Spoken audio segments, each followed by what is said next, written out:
আসিফ নজরুল নাকি 50 লাখ থেকে 2 কোটি টাকা পর্যন্ত ঘুষ নিতেন। জামিন বাণিজ্য করে আত্মসাৎ করেছেন কোটি কোটি টাকা। আয়কর ফাঁকি এবং অর্থ আত্মসাতের জন্য ডক্টর ইউনূস তার নিজের নামে গঠন করেছেন আলাদা একটি ট্রাস্ট। পরিবেশ উপদেষ্টা সৈয়দা রিজওয়ানা হাসানের বিরুদ্ধে অন্তত 8টি অভিযোগ, তবে সবাইকে ছাড়িয়ে গেছেন সাবেক ছাত্র উপদেষ্টার বিরুদ্ধে অন্তত 1000 কোটি টাকার দুর্নীতির খবর। এমন সব তাক লাগানো অভিযোগ জমা পড়েছে দুর্নীতি দমন কমিশনে। একটি দুটি নয়, শত শত। এসব খবর আবার উঠে এসেছে দেশের প্রধান প্রধান গণমাধ্যমেও, অর্থাৎ কান না দিয়েও উপায় নেই।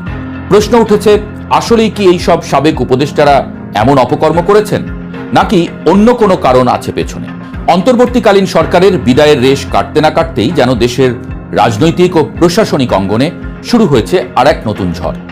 ডক্টর মোহাম্মদ ইউনূসের নেতৃত্বে পরিচালিত সদ্য বিদায়ী সরকারের উপদেষ্টাদের বিরুদ্ধে এখন দুর্নীতির অভিযোগের পাহাড় জমছে দুর্নীতি দমন কমিশনে।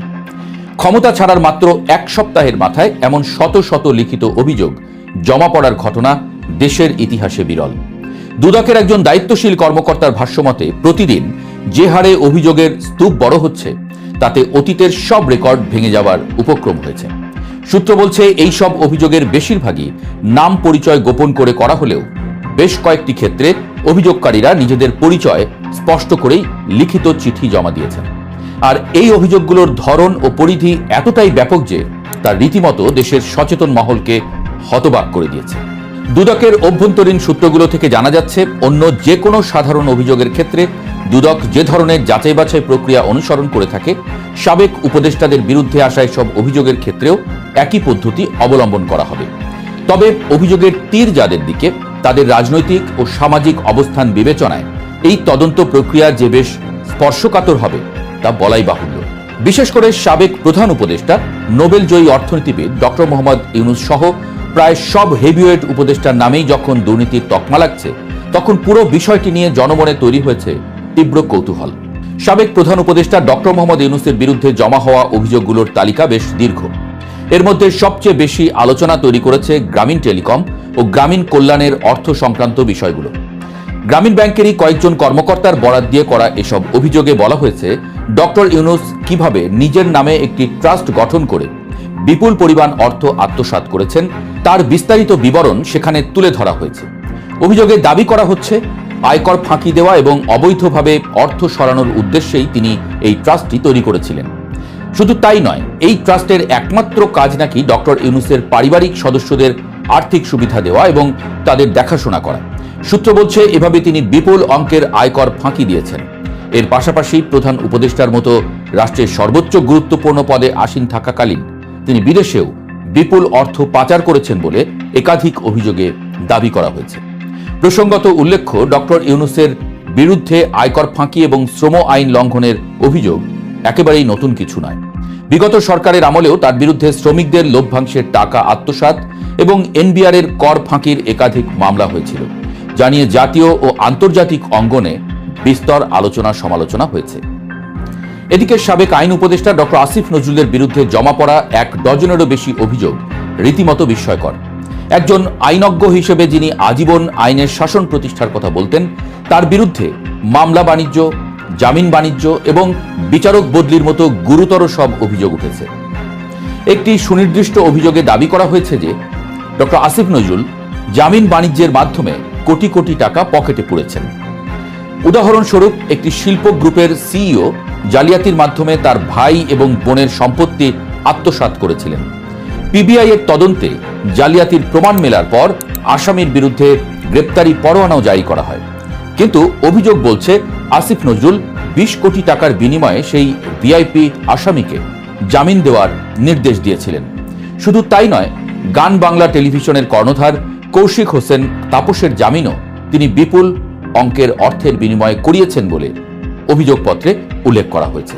অভিযোগ, গত 18 মাসে দায়িত্ব পালনকালে তিনি টাকার বিনিময়ে এমন অসংখ্য জামিন করিয়েছেন। আসিফ নজরুলের বিরুদ্ধে অভিযোগের ফিরিস্তি এখানেই শেষ নয়। বিচারক ও সাব রেজিস্ট্রার পদায়নেও তার বিরুদ্ধে সীমাহীন দুর্নীতির অভিযোগ আনা হয়েছে। দুর্নীতি দমন কমিশনে জমা হওয়া তথ্য অনুযায়ী ঢাকা এবং এর আশেপাশের গুরুত্বপূর্ণ এলাকায় বিচারক বদলি করতে তিনি নাকি 50 লাখ থেকে শুরু করে 2 কোটি টাকা পর্যন্ত ঘুষ নিতেন। উপদেষ্টা হিসেবে দায়িত্ব নেওয়ার পরপরই তিনি উত্তরা, বাড্ডা, গুলশান ও সাভারের মতো লাভজনক এলাকার সাব রেজিস্ট্রারদের বদলি করেন। আর এই বদলি বাণিজ্যের মাধ্যমেই কোটি কোটি টাকা হাতিয়ে নিয়েছেন বলে অভিযোগ করা হয়েছে। বিশ্লেষকরা বলছেন, বিচার ব্যবস্থার মতো একটি সংবেদনশীল জায়গায় যদি আসলেই এমন অর্থের লেনদেন হয়ে থাকে, তবে তা রাষ্ট্রের জন্য চরম অশনি সংকেত। পরিবেশ রক্ষার আন্দোলনে যিনি সারা জীবন সোচ্চার ছিলেন, সেই সাবেক পরিবেশ উপদেষ্টা সৈয়দা রিজওয়ানা হাসানের বিরুদ্ধেও অন্তত 8টি দুর্নীতির অভিযোগ জমা পড়েছে। এর মধ্যে পরিবেশ অধিদপ্তরের একাধিক উন্নয়ন প্রকল্প থেকে অর্থ আত্মসাতের অভিযোগটি সবচেয়ে বেশি নজর কেড়েছে। পরিবেশের ছাড়পত্র দেওয়া বা প্রকল্প পাশের ক্ষেত্রে অনৈতিক লেনদেনের কথা বলা হয়েছে এসব অভিযোগে। আরও বিস্ময়কর হল, তার বিরুদ্ধে অন্যের সম্পত্তি জোরপূর্বক দখল করার মতো অভিযোগও এসেছে। একটি অভিযোগে তার স্বামীর প্রসঙ্গ টেনে আনা হয়েছে। রিজওয়ানার স্বামী আওয়ামী লীগ সরকারের সাবেক বিদ্যুৎ প্রতিমন্ত্রী নসরুল হামিদ বিপুল সম্পত্তির রক্ষণাবেক্ষণের দায়িত্বে ছিলেন কিনা এবং এর মাধ্যমে ক্ষমতার অপব্যবহার করে কোনো অবৈধ সুবিধা নেওয়া হয়েছে কিনা তা খতিয়ে দেখতে দুদককে অনুরোধ জানিয়েছেন একজন অভিযোগকারী। গুরুত্বপূর্ণ মন্ত্রণালয়গুলোর মধ্যে জ্বালানি খাতের দিকে সব সময়ই সবার নজর থাকে। সাবেক জ্বালানি উপদেষ্টা মোহাম্মদ ফাউজুল কবির খানের বিরুদ্ধেও উঠেছে বড় অঙ্কের দুর্নীতির অভিযোগ। সামিট গ্রুপের মতো প্রভাবশালী প্রতিষ্ঠানের কাছ থেকে বিপুল পরিমাণ অর্থ হাতিয়ে নেওয়ার অভিযোগ জমা পড়েছে দুদকে। পাশাপাশি বিভিন্ন বেসরকারি বিদ্যুৎ কোম্পানির সঙ্গে অবৈধ লেনদেন এবং সুবিধা দেওয়ার বিনিময়ে কমিশন বাণিজ্যের কথাও উঠে এসেছে।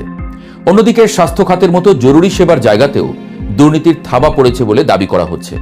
সাবেক স্বাস্থ্য উপদেষ্টা নূরজাহান বেগমের বিরুদ্ধে টেন্ডার জালিয়াতি, সরকারি হাসপাতালের জন্য যন্ত্রপাতি ও ওষুধ কেনাকাটায় ব্যাপক অনিয়ম এবং দুর্নীতির অভিযোগ জমা হয়েছে।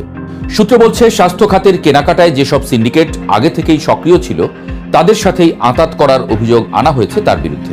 তবে সব অভিযোগকে ছাপিয়ে গেছে সাবেক ছাত্র উপদেষ্টা আসিফ মাহমুদের বিরুদ্ধে ওঠা দুর্নীতির অঙ্ক। বৈষম্য বিরোধী ছাত্র আন্দোলনের অন্যতম এই নেতার বিরুদ্ধে প্রায় 1000 কোটি টাকার দুর্নীতির অভিযোগ রীতিমতো চাঞ্চল্যের সৃষ্টি করেছে। দুদকের দায়িত্বশীল সূত্রের বরাত দিয়ে জানা যায়, এই অভিযোগগুলোর বেশিরভাগই ভুক্তভোগীরা নাম, ঠিকানা ও সুনির্দিষ্ট প্রমাণাদি সহ জমা দিয়েছেন। বিভিন্ন সরকারি কাজ পাইয়ে দেওয়ার কথা বলে ঘুষ নেওয়া, কিন্তু কাজ না দেওয়ার অভিযোগের সপক্ষে তথ্য প্রমাণও নাকি সরবরাহ করা হয়েছে। এমনকি তরুণ এই নেতার বিরুদ্ধে বিদেশে অর্থ পাচার এবং বেআইনি ক্রিপ্টোকারেন্সি বা বিটকয়েন লেনদেনের মতো অত্যাধুনিক আর্থিক দুর্নীতির অভিযোগ আনা হয়েছে। পাশাপাশি আর এক তরুণ সাবেক তথ্য উপদেষ্টা মাহফুজ আলমের বিরুদ্ধেও বেসরকারি টেলিভিশন চ্যানেলের লাইসেন্স প্রদান এবং নবায়নের ক্ষেত্রে বড় অঙ্কের ঘুষ গ্রহণের অভিযোগ করেছেন এক ব্যক্তি। সব মিলিয়ে ছাত্র নেতৃত্ব থেকে উঠে আসা এই উপদেষ্টাদের বিরুদ্ধে এমন অভিযোগ বিশ্লেষকদেরও গভীরভাবে ভাবিয়ে তুলেছে।